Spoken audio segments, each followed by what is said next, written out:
Prayer is the key of morning and bolt of evening. हमें अपने दिन की शुरुआत और सोते समय अपने दिन को ख़त्म करना किससे करना चाहिए? गॉड को प्रेयर करते हुए करना चाहिए। Now we are going to start our day, so join your hands and recite the prayer. सिमरन से मन कर्म से जीवन इस जग को महकाए हम, ज्ञान और कर्म के दो पंथों से आगे बढ़ते जाए हम। सिमरन से मन कर्म से जीवन इस जग को महकाए हम।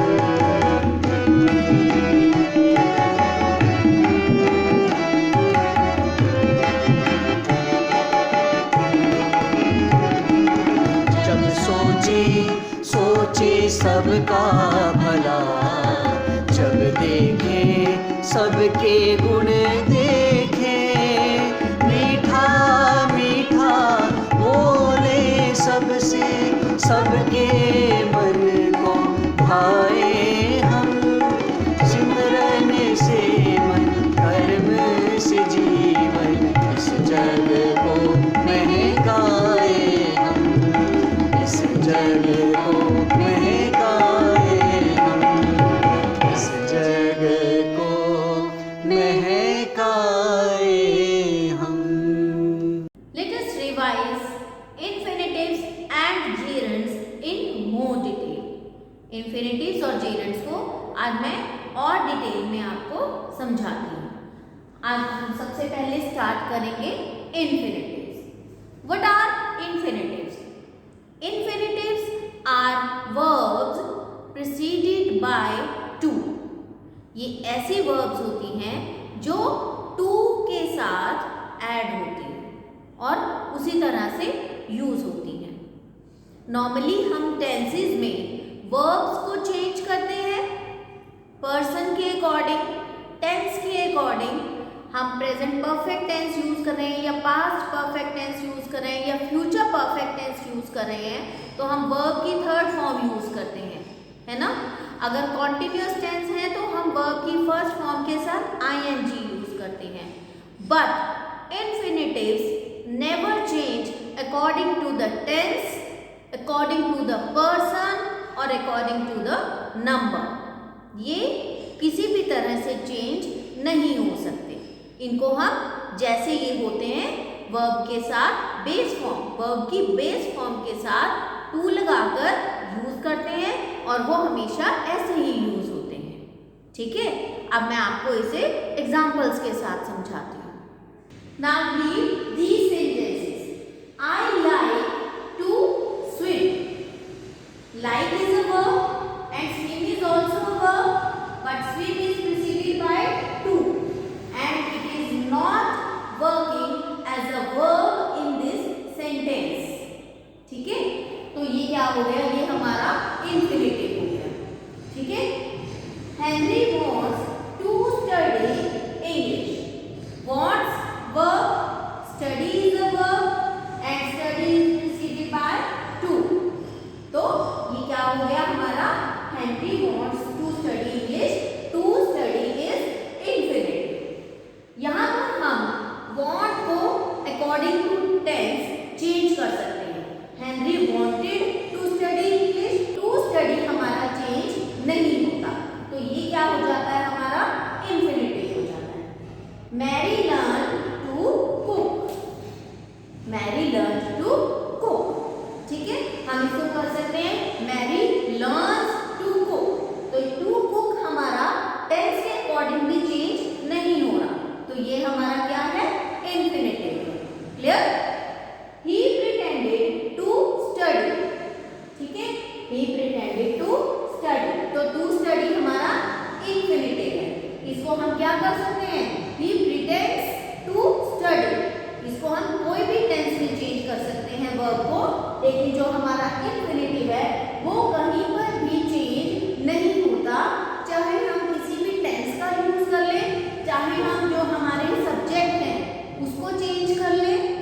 अगर ये आई लाइक टू स्विम है तो हम उसको आई को वी कर सकते हैं, यू कर सकते हैं, दे कर सकते हैं, लेकिन to swim as it is रहेगा। ठीक है, तो आपको समझ में आ गया ना कि हम इन्फिनेटिव्स को चेंज नहीं करते, चाहे हमारा कोई भी टेंस हो, कोई भी पर्सन हो, कुछ भी हो, ये हमारे वर्ब के साथ टू प्रीसीड करते हुए ही यूज होते हैं। Okay, now comes gerunds. Gerunds क्या होते हैं?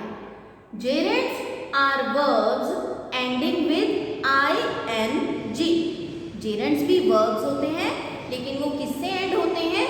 ING से एंड होते हैं। और उन्हें हम कैसे यूज कर सकते हैं?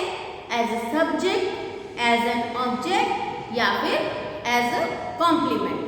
ठीक है, हम इनको 3 तरह से यूज कर सकते हैं।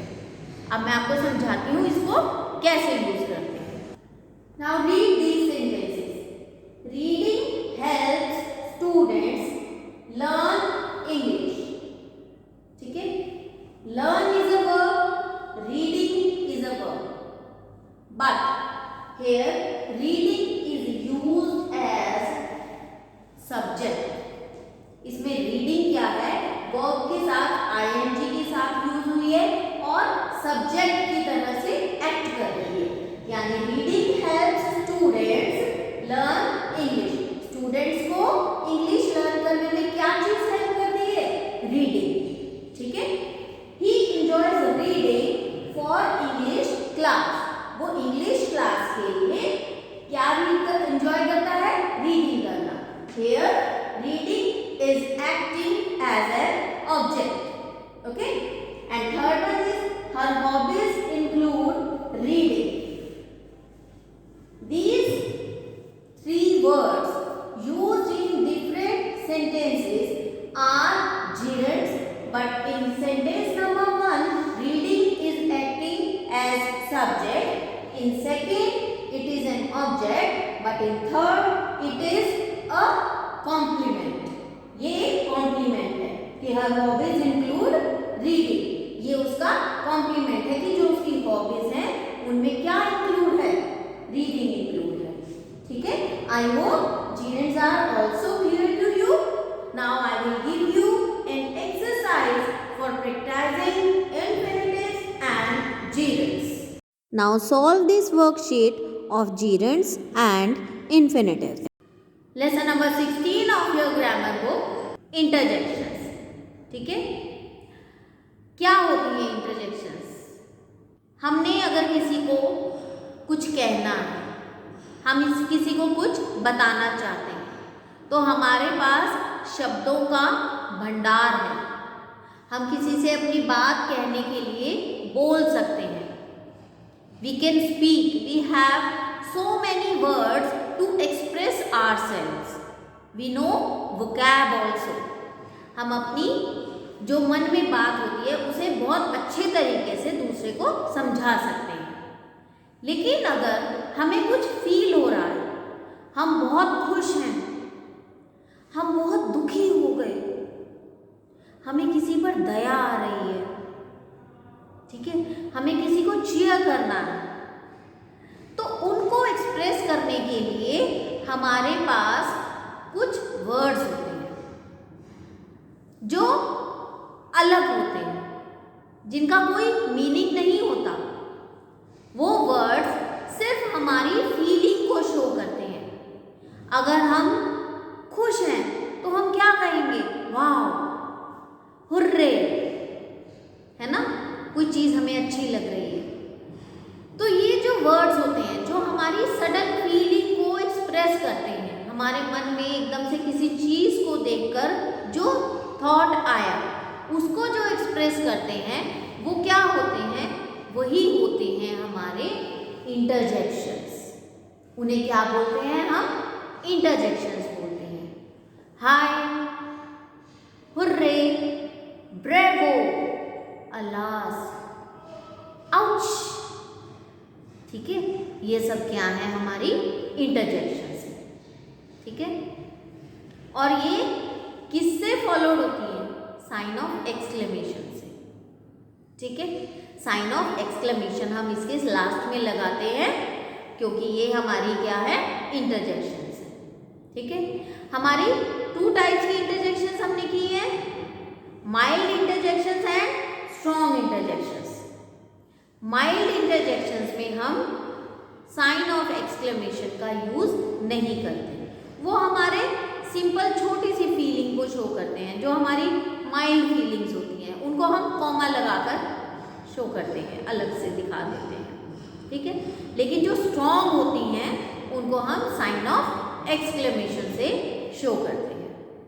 ठीक है, mild interjections are followed by a comma and strong interjections are followed by the sign of exclamation. I hope I am clear to you. आपको मेरी बात अच्छे से समझ में आ गई होगी, है ना?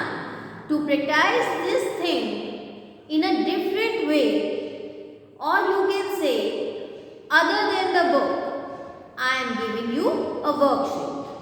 मैं आपको एक वर्कशीट देती हूँ, आप उसको सॉल्व कीजिएगा और देखिए आपको कहाँ प्रॉब्लम आती है। ठीक है, अगर कहीं प्रॉब्लम आती है तो I am here for you. आप मुझसे कभी भी अपनी प्रॉब्लम्स शेयर कर सकते हैं। Okay, so do this worksheet of interjections and send it to me. Stay safe, stay home, take care of yourself. Thank you, dear children.